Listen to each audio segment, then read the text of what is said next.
Good morning, all of you. I am Anupam Kumar from Mahatma Gandhi Shikshan Sansthan. Today, I am discussing about the questions of 4.6. तो 4.6 में कुछ questions मैंने आपको पहले ही बताया हुआ है और कुछ क्वेश्चन के बारे में आज हम डिस्कस करेंगे। तो क्वेश्चन नंबर 1 to 6 एक्सरसाइज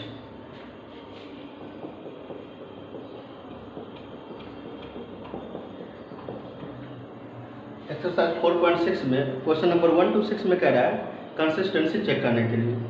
तो कंसिस्टेंसी का मतलब ये हुआ कि अगर डिटर्मिनेंट ऑफ ए 0 के इक्वल होता है, इसमें दो केस बनेगा।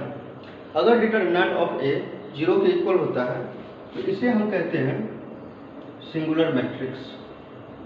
इसे हम कहेंगे सिंगुलर मैट्रिक्स। और सिंगुलर मैट्रिक्स जब होगा तो उसमें इन्वर्स एग्जिस्ट नहीं करेगा, क्योंकि हम जानते हैं कि x इक्वल टू क्या होता है a इन्वर्स b, यानी हमें a इन्वर्स निकालना होगा। जब यहाँ इन्वर्स एग्जिस्ट नहीं करेगा तो सिस्टम ऑफ लीनियर इक्वेशन का वैल्यू हम कैसे निकाल पाएंगे, जो कि संभव नहीं है। It is not possible for that. तो हम कह सकते हैं कि सिंगुलर मैट्रिक्स का जब केस बनेगा, यानी डिटर्मिनेंट ऑफ a अगर 0 के इक्वल होता है, तो उस कंडीशन में हम कह सकते हैं कि x एंड y वैल्यू हम नहीं निकाल सकते हैं। अगर 2 वेरिएबल x y है नहीं निकलेगा, अगर 3 वेरिएबल है x y z तो उसका भी वैल्यू हम नहीं निकाल पाएंगे। और इस कंडीशन में इसे हम कहेंगे इनकंसिस्टेंट। इस कंडीशन में हम इसे कहेंगे inconsistent. Then the inverse of a does not exist, so it is called as inconsistent. तब इसे हम कह सकते हैं इनकंसिस्टेंट। तो ये पहला केस था जब डिटर्मिनेंट ऑफ ए 0 के इक्वल होगा। अब इसी का दूसरा केस ये है कि अगर डिटर्मिनेंट ऑफ ए 0 के इक्वल नहीं होगा,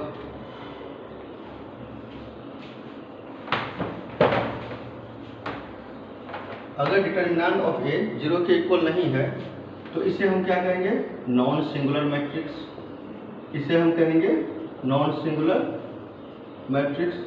और नॉन सिंगुलर मैट्रिक्स के कंडीशन में inverse exist, inverse of A exist, यानी इसका इन्वर्स एग्जिस्ट करेगा। और जब इसका इन्वर्स एग्जिस्ट करेगा तब उस कंडीशन में हम सिस्टम ऑफ लीनियर इक्वेशन का वैल्यू निकाल पाएंगे और तब उसे हम कहेंगे consistent. Then the system of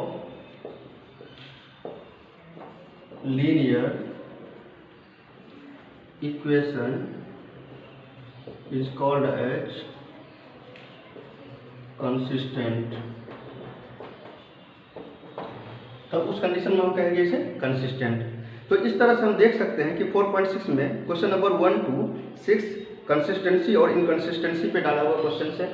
तो अब हम कंसिस्टेंसी और इनकंसिस्टेंसी चेक कर पाएंगे। जैसे एक क्वेश्चन लेते हैं, क्वेश्चन नंबर 2। इसमें कह रहा है 2x minus y equal to 5, 2x minus y is equal to 5।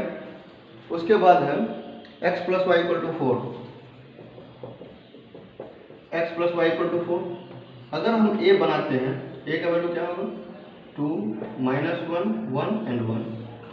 अब हम क्या करते हैं, इसके डिटर्मिनेंट को चेक करते हैं। अगर इसका डिटर्मिनेंट 0 के इक्वल होता है तो इनकंसिस्टेंट होगा, अगर 0 के इक्वल नहीं होता है तो कंसिस्टेंट होगा। जैसे determinant of A equal to 2 into 1 which is 2 minus 1 into 1 minus 1, 2 plus 1 which is equal to 3। तो हम देख सकते हैं कि यहाँ पे determinant of A does not equal to 0, so it is consistent. तो इसे हम क्या कह सकते हैं कि ये कंसिस्टेंट है।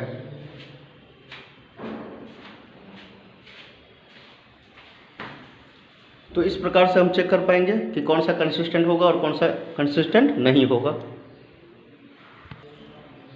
अब हम क्वेश्चन डिस्कस करेंगे, question number 16।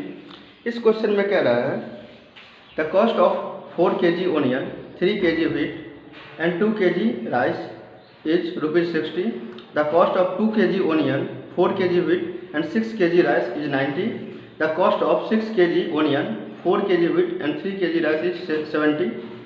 Find the cost of each item per kg by using matrix method. तो इसके क्वेश्चन में let the cost of onion is equal to x rupees per kg मान लेते हैं, एक्स रुपीज पर केजी। उसी प्रकार से cost of wheat is equal to y rupees per kg and cost of rice is equal to z rupees per kg. तो इस तरह से एक्स वाई जेड 3 वेरिएबल का हम यूज कर रहे हैं। अब कह रहा है अकॉर्डिंग टू क्वेश्चन के according 4x plus 3y plus 2z, यानी 4x plus 3y plus 2z is equal to 60 rupees है ये। उसके बाद 2 kg onion, it means 2x, 4 kg wheat which is 4y and 6 kg of rice, 6z is equal to 90। तो ये 90 हो गया।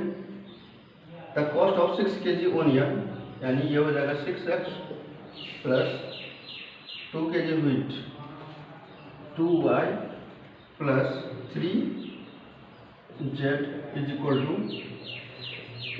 70। तो इस प्रकार से 3 इक्वेशन बनाया गया है। 4x plus 3y plus 2z equal to 60, 2x plus 4y plus 6z equal to 90, 6x plus 2y plus 3z equal to 70। अब इस इक्वेशन को देखते हुए हम A नाम का मैट्रिक्स बनाएंगे। A में क्या होगा 4 3 2, B में 2 4 6 6 2 एंड 3। तो ये A नाम का मैट्रिक्स बन चुका है। मैट्रिक्स B हम बनाएंगे 60 90 एंड 70। ये रहा matrix B and x is equal to हो जाएगा एक्स वाई जेड। तो मैट्रिक्स x इक्वल टू हो जाएगा एक्स वाई जेड। तो इस तरह से हम 3 मैट्रिक्स बना चुके हैं। अब इस तीनों मैट्रिक्स को सॉल्व करना पड़ेगा, यानी सबसे पहले इन्वर्स ऑफ A निकालना होगा। देखते हैं कैसे निकलेगा।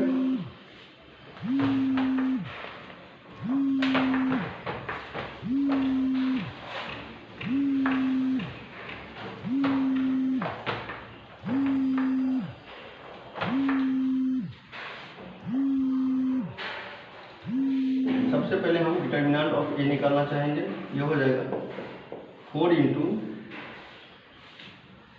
12 minus 12 which is 0, minus 3 into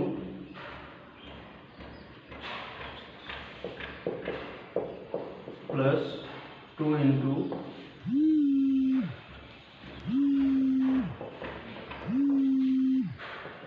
यानी ये 0 हो गया। ये हो जाएगा माइनस 30 प्लस 90 माइनस 20 प्लस 2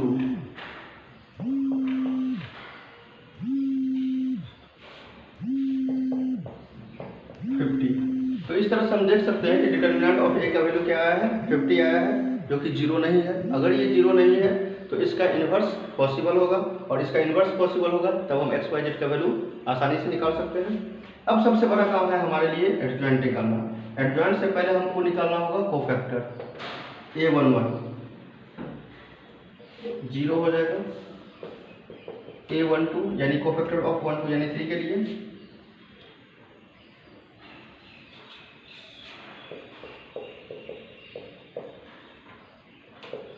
ये हो जाएगा plus 30।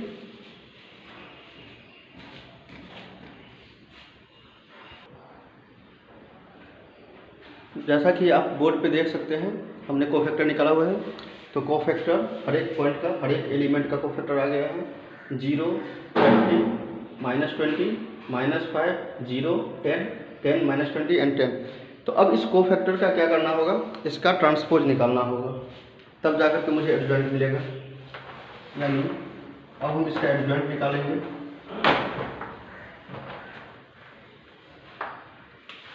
Adjoint of A equal to हो जाएगा इसका ट्रांसपोज, यानी 0 30 माइनस 30 0 30 माइनस 20 माइनस 5 0 10 10 माइनस 20 10।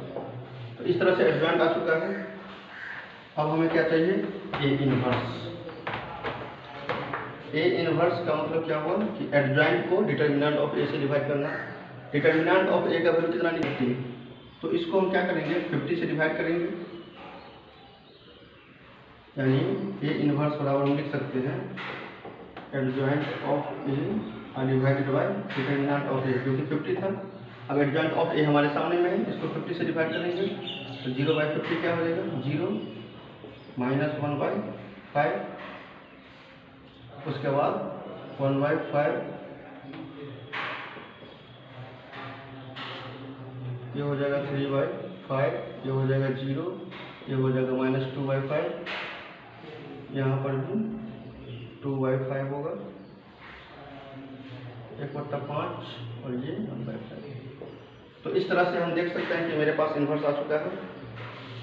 अब हम ए इन्वर्स को किससे मल्टीप्लाई करेंगे, बी से।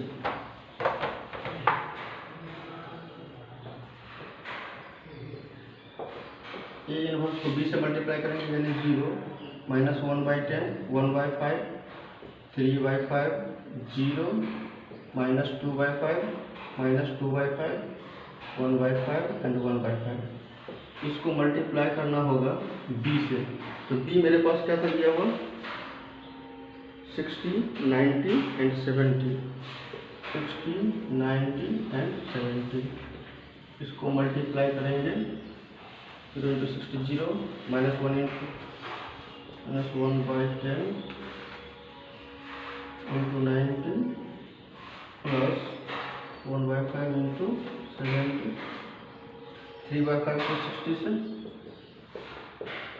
प्लस 0 × 90 0 प्लस माइनस 2/5 को 70 से 2/5 × 70 माइनस 2/5 को 60 से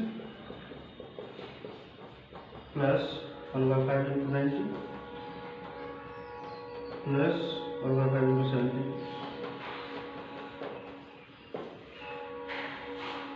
अब हम क्या करेंगे, इसको कैलकुलेट करेंगे।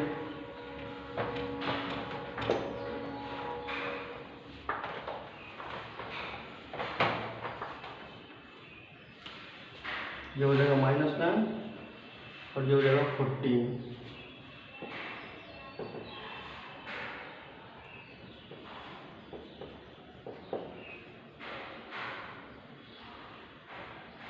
ये हो जाएगा 36 माइनस 14 28 माइनस 24 प्लस 18 प्लस 14 5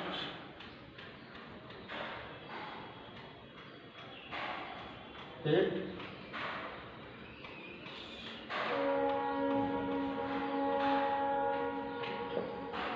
तो इस प्रकार हम देख सकते हैं कि हमारे पास जो वैल्यू आया हुआ है, x का वैल्यू हो जाएगा 5, y का वैल्यू हो जाएगा 8 एंड z का वैल्यू हो जाएगा 8।